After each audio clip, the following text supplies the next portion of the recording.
आखिर में उस लड़की के क्या जीने का अधिकार नहीं था? वो 36 घंटे की अपनी ड्यूटी पूरी करके वो सोने जा रही थी, उसका ये गुनाह था? वो लोगों के अच्छे स्वास्थ्य के लिए मंगल कामना करती है, उसके लिए दिन रात ड्यूटी करती है, क्या वो उसकी गलती है? अगर सारे डॉक्टर अगर हड़ताल में बैठ गए तो पूरा भारत एक दिन ऐसा ही मरेगा। मसाला हाथ जोड़ निकल लगी है रोड पे, उस दिन आप कहाँ थी? तो साक्ष्य के साथ खिलवाड़ करने का पूरा भरसक प्रयास किया गया है। यह सीबीआई वालों को समझ लेना चाहिए कि राज्य सरकार ने उसमें अपना जितना गंदा खेल खेलना था पूरा खेल चुकी है। साक्ष्य मिटाने का, केस को दबाने का। आखिर में अस्पताल से किसने फोन किया उस लड़की के घर में? आरोपी संजय राय, जो कि एक नपुंसक आदमी है, एक हिजड़ा आदमी है, इसका मतलब है कि इसकी हत्या गला घोट के की गई है। और ये रेप नहीं है, ये गैंग रेप है। और तो मित्रों, आप सभी को राम राम और आप सभी का स्वागत है मेरे इस नए ब्लॉग में। आज का मुद्दा बहुत ही संवेदनशील है। आपने सुना होगा, आपने देखा होगा कि इस समय सुर्खियाँ बस एक चीज़ की, कोलकाता में मर्डर या रेप। और जहाँ तक मुझे सुनने में आ रहा है कि वो ना तो मर्डर है ना तो रेप है, वो गैंग रेप है। और रेप करने के बाद उस बच्ची का, उस लड़की का निर्मम हत्या की गई है। आखिर में 8 और 9 अगस्त की रात को 11:45 से आरोपी संजय रॉय उस सेमिनार हॉल में 4 बजे तक आखिर क्या कर रहा था? वो पहले कमरे में गया, पॉर्न वीडियो देखी, शराब पी। उसके बाद वो हॉल में गया तो उसको वो लड़की सोती हुई दिखी। उसके अंदर की जो हैवानियत थी, जो शैतान था उसके अंदर, जो अब क्या बताएं, मुंह से गाली निकलती है, वो उसके अंदर, वो लड़की को सोता देख के उसके ऊपर एकदम हमला कर दिया। वो लड़की खुद को बचाने के चक्कर में इधर भागी उधर भागी। और अभी हाल ही में उसकी पोस्टमार्टम रिपोर्ट आई है। आप सभी जान के हैरान हो जाएंगे कि इस रिपोर्ट में आखिर क्या निकला क्या है। उस रिपोर्ट में ये निकला है कि उसकी दोनों आंखें घायल। जब संजय राय ने लड़की के ऊपर हमला किया, ठीक, तो लड़की बचाव के लिए भागी तो इसने अपने हाथ से उसके आंख पे मुक्का मारा। वो चश्मा लगाती थी, उसके दोनों आंख के जो ग्लास हैं वो टूट गए और वो ग्लास उसकी आंख में चुभ के उसकी दोनों आंख से खून निकलने लगा, ठीक। और उसके बाद वो देखने में समर्थ हुई और उसके बाद उसके आंखों से खून बह रहा था, होंठ उसके फटे हुए थे, पूरे चेहरे पर चोट थी, गर्दन की हड्डी टूटी हुई थी, दोनों हाथों की उंगलियां उसके दाहिने हाथ की 2 उंगली तोड़ दी गई थी। नाखून उसके सारे जख्मी थे, हाथ पैर दोनों नाखून उसके जख्मी थे, पेट पर भी जख्म के निशान थे। यहाँ तक कि उसके प्राइवेट पार्ट के से इतना खून बह रहा था कि आप समझ सकते हैं कि घटना को कैसे अंजाम दिया गया हो, कितनी निर्ममता से, कितनी निर्दयता से, कितनी बर्बरता के साथ उसकी हत्या की गई है। और आपको ये सुन के फिलहाल बहुत हैरानी होगी और हमको भी बताने में बहुत शर्म आ रही है कि हम एक ऐसे देश में अभी भी जी रहे हैं जो 78 वर्ष पहले आज़ाद हो गया, लेकिन आज भी वहाँ की बेटियाँ 2012 में निर्भया कांड और उसी की पुनरावृत्ति करता ये 2024 में मोबिता कांड। आखिर बंगाल के ये कौन सा आरजी कर मेडिकल कॉलेज, जिसमें इस घिनौनी वारदात को अंजाम दिया गया, और वो रात में 11 बजे घुसता है और सुबह 4 बजे उस हॉल से उस बच्ची की हत्या करके निकलता है। उसके बाद जाता है पुलिस बैरक में, अपने खून के धब्बे धुलता है, कपड़े धुलता है और आराम से वहां पे सो जाता है। आखिर में मेरा सवाल वहां की राज्य सरकार से है और यहाँ की केंद्र सरकार से है कि आखिर में उस वक्त पुलिस क्या कर रही थी, और उसके बाद केंद्र सरकार से मेरा यह प्रश्न है कि अगर राज्य सरकार कुछ नहीं कर पा रही तो आप फिर क्या कर रहे हैं? अभी अगर यहाँ पे यूपी में होता यही कांड, सेम कांड, तो अभी तक सारे विपक्षी एकदम रंडी रोना स्टार्ट हो गया होता सबका। वहां पे हो गए सारे चुप क्यों हैं? ममता दीदी खुदे मार्च लेके निकली हैं, आखिर किसके खिलाफ निकली हैं? वहाँ के स्वास्थ्य मंत्री आप हैं, वहाँ के गृह मंत्री आप हैं, राज्य के गृह मंत्री भी आप हैं, राज्य के मुख्यमंत्री भी आप हैं, तो आप किसके खिलाफ प्रदर्शन कर रही हैं? और आपकी ये नौबत क्यों आ गई कि आपको खुद ही प्रदर्शन करना पड़ा अपने ही खिलाफ? उस बच्ची को न्याय मिलना चाहिए, मेरा इतना सा कहना है। और एक बात जो पोस्टमार्टम रिपोर्ट में और निकल के आई, आपका दिल दहला देगी, वो बात मैं आपको बताना चाहता हूं। उस लड़की के दोनों पैर को, ध्यान सुनिएगा, उस बच्ची के दोनों पैर को इतना स्ट्रेच किया गया था, इतना फैलाया गया था कि उसके पीछे हिप की जो बोन होती है वो टूट गई थी। आपको सुन के हैरानी होगी, लेकिन उसके बैक बोन की, उसके हिप की सारी हड्डियां टूट गई थी, चरमरा गई थी, जिसके कारण उसके प्राइवेट पार्ट से लगातार खून बह रहा था। आखिर में कहां है ये? हम किस युग में जी रहे हैं? मुझको तो ये बात समझ बिल्कुल नहीं आ रही, हम किस युग में आखिर में जी रहे हैं? बच्चियों के साथ आखिर ऐसा होता रहेगा तो क्या ही मतलब है? और आरोपी संजय रॉय, उसको मैं सबसे निवेदन करना चाहूंगा कि ऐसी सजा मिले कि ऐसी घिनौनी हरकत की पुनरावृत्ति, कोई भी माई का लाल पैदा नहीं है जो दोबारा पुनरावृत्ति कर सके। ऐसी सजा उसको सुनाई जाए। मैं तो ऐसा कहता हूं कि उसको बीच चौराहे पे खड़ा करके उसकी छोटी छोटी बोटी कर दिया जाए,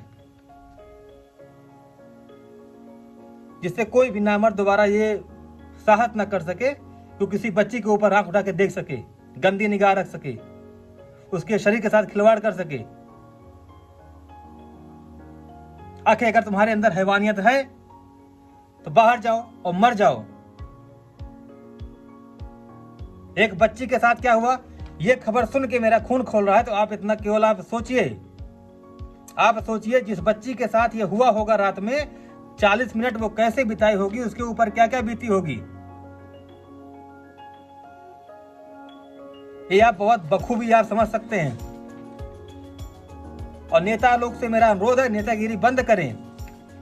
आप इनके ऊपर आरोप करें, वो आपके ऊपर आरोप करें, इसी में बच्ची मरती जा रही है। तो हाथ जोड़ के निवेदन है, कृपया ऐसे मामलों में राजनीति बिल्कुल ना करें, न पक्ष न विपक्ष। ऐसे मामलों में केवल एक चीज होना चाहिए, वो है सजा। और सजा भी ऐसी हो कि उसकी छठी का दूध याद आ जाए और दोबारा कोई नामर्द ऐसा जो करता है, मैं उसको हिजड़ा कहता हूं, दोबारा कोई नामर्द ऐसा पैदा ना हो जो लड़की के ऊपर आंख उठा सके।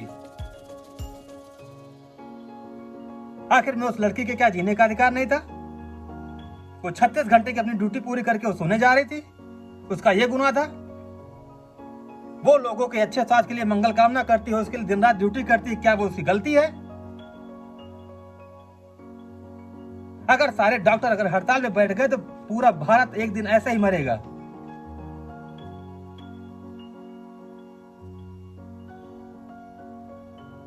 मैं सभी से हाथ जोड़ के निवेदन करता हूं, मैं लड़कियों से खास करके मैं निवेदन करता हूं, जैसे ऐसे शोधे ऐसे हिजड़े आपको दिखें, आप मार दें, आप हथियार रखना स्टार्ट कर दें, अपनी सुरक्षा आप स्वयं करें। सरकार हिजड़ी हो चुकी है, सरकार गूंगी बहरी सब कुछ हो चुका है। यहाँ पे सरकार से आपको उम्मीद छोड़ देना चाहिए, आपको अपनी सुरक्षा स्वयं करनी है। अब आप हथियार रखना स्टार्ट कर दें। ये मैं लड़कियों को भड़का नहीं रहा हूं, उनको मैं सचेत कर रहा हूं, क्योंकि सरकार यहाँ की नपुंसक हो चुकी है। न राज्य सरकार कोई एक्शन ले रही है, न केंद्र सरकार कोई एक्शन ले रही है। आखिरकार कार्रवाई सीबीआई को सौंपी गई है और सीबीआई से भी अनुरोध है। सीबीआई को कब सौंपी गई? जब पुलिस ने पूरा खिलवाड़ कर दिया उसमें।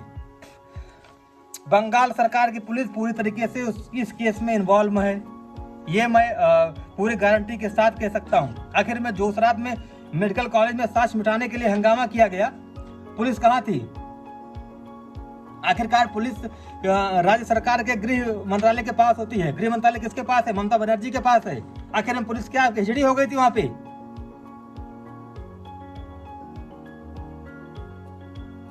कहाँ सो रही थी? आज लेके आप मसाला हाथ जोड़ निकल लगी है रोड पे। उस दिन आप कहाँ थी? तो साक्ष्य के साथ खिलवाड़ करने का पूरा भरसक प्रयास किया गया है। यह सीबीआई वालों को समझ लेना चाहिए कि राज्य सरकार ने उसमें अपना जितना गंदा खेल खेलना था पूरा खेल चुकी है। साक्ष्य मिटाने का, केस को दबाने का। आखिर में अस्पताल से किसने फोन किया उस लड़की के घर पे कि लड़की ने आत्महत्या कर ली है? और एक घिनौनी बात, उस लड़की के ऊपर से 151 ग्राम सीमन मिला है। 151 ग्राम सीमन।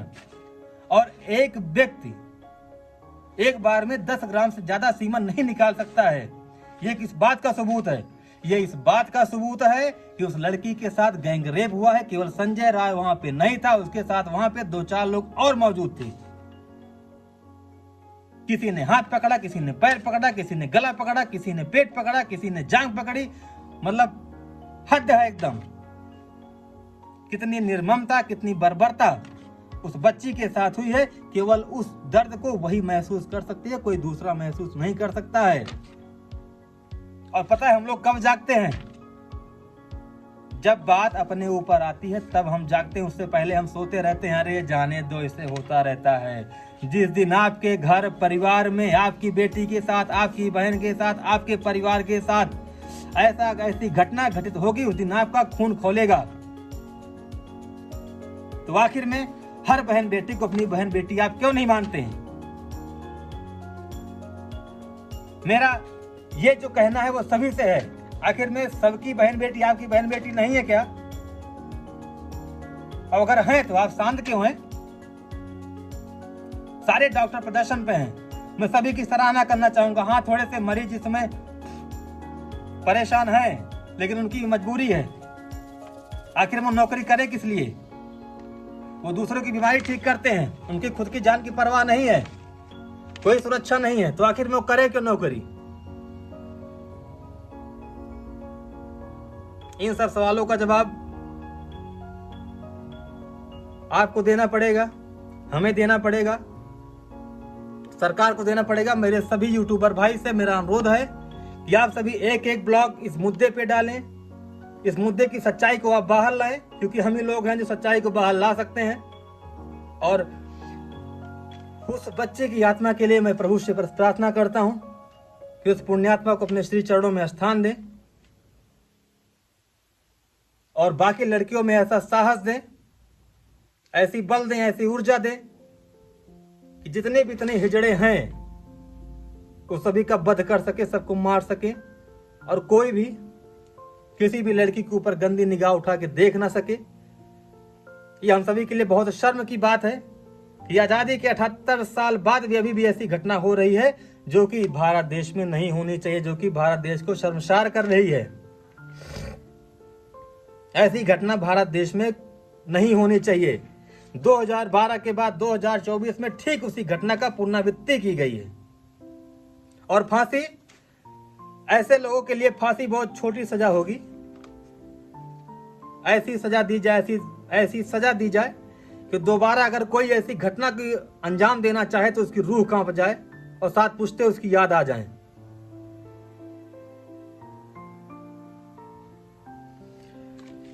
इससे ज्यादा मैं कुछ नहीं कह सकता हूं। आप सभी से निवेदन है कि उस बच्ची के परिवार के साथ रहें और हम सभी की संवेदना उनके परिवार के प्रति है। और मैं आप सबसे अनुरोध करना चाहता हूं कि ऐसी घटना की पुनरावृत्ति दोबारा ना हो। जागें। राम राम, जय हिंद, जय भारत।